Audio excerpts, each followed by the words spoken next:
Halo Sobat SMK, pernahkah kalian mendengar kata tentang overheating dalam dunia otomotif?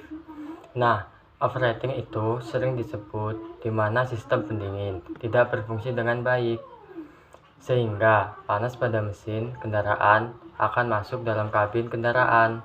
Nah, sekarang ada yang tahu penyebab overheating dalam kendaraan.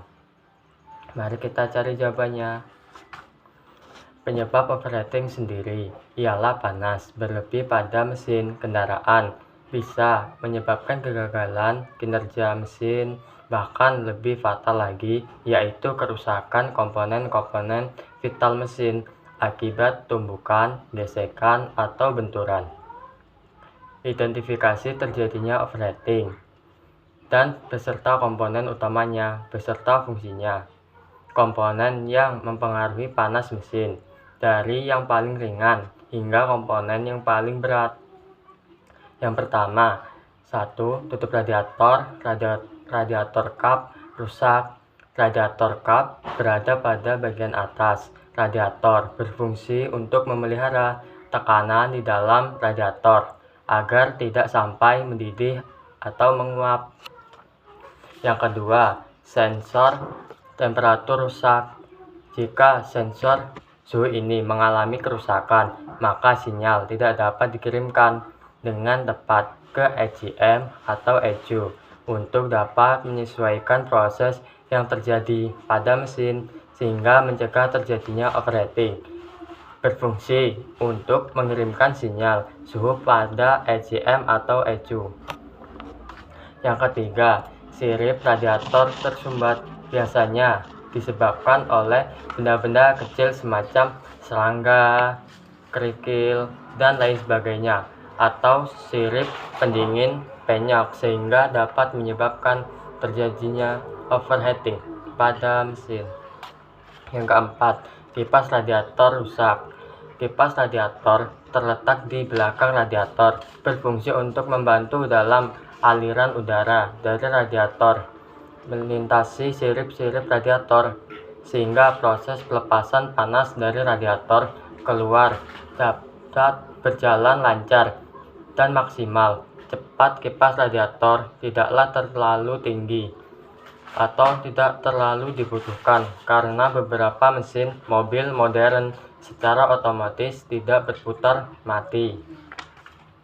Yang kelima, pompa air macet. Pompa air terletak di belakang kipas radiator, berfungsi untuk mensirkulasikan air pendingin melewati water jacket, menyerap panas dari hasil pembakaran yang kemudian dialirkan menuju radiator untuk proses pelepasan panas.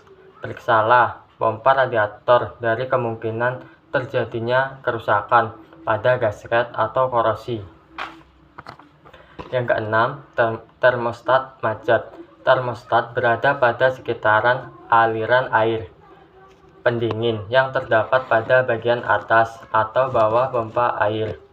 Termostat berfungsi sebagai stopper atau pintu yang mengatur sirkulasi air pendingin pada saat mesin belum mencapai temperatur ideal, maka termostat akan menutup aliran air dari mantel air water jacket ke radiator sehingga air pendingin hanya akan bersirkulasi di rongga-rongga mesin.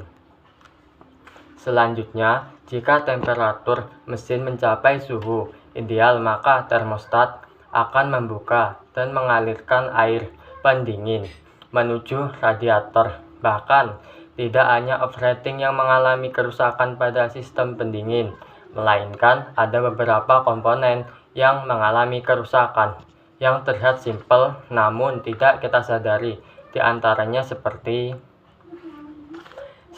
Sabuk penggerak, fan belt, kendur digunakan untuk meneruskan putaran dari poros engkol ke water pump. Jika fan belt kendur, maka putaran dari puli poros engkol tidak akan diteruskan dengan baik ke water pump, tidak akan maksimal. Akibatnya sirkulasi cairan pendingin tidak berjalan lancar Cara memperbaikinya mudah kok, dengan sedikit mengencangkan baut yang berada di tengah sabuk penggerak fan belt. Yang kedua, kebocoran saluran pendingin.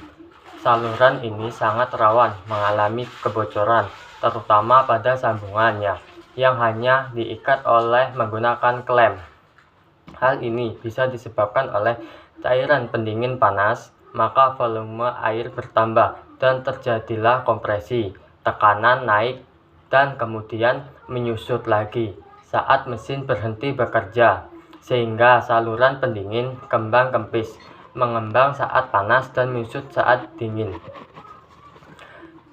Hal ini membuat sambungan saluran pendingin yang terbuat dari bahan karet mengalami pergeseran dan bahkan keleman yang mengikat saluran menjadi kendur. Cara memperbaikinya yaitu mudah kok, dengan mengencangkan baut yang berada di kelemannya dengan menggunakan kunci 10 pas ring atau obeng min. Cek kembali ikatan kelemannya antara saluran pendingin dengan blok silinder radiator. Nah, begitulah kerusakan pada sistem pendingin dan cara memperbaikinya. Tapi pernahkah kalian tahu cara kerja sistem pendingin? Mari simak videonya. Sistem pendingin bekerja dengan mensirkulasikan air pendingin melalui tekanan yang dihasilkan oleh water pump. Air pendingin bersirkulasi dari water pump ke water jacket melalui tekanan yang dihasilkan oleh pompa air atau water pump. Air pendingin bersirkulasi dari water pump ke water jacket. Selanjutnya melalui kantung bypass kembali lagi ke water pump. Air pendingin yang masih dingin akan menuju ke termostat untuk membuka sehingga air pendingin tidak bersirkulasi melalui radiator. Nah, begitulah sobat SMK cara kerja sistem pendingin. SMK hebat, pasti bisa selamanya. Sampai jumpa.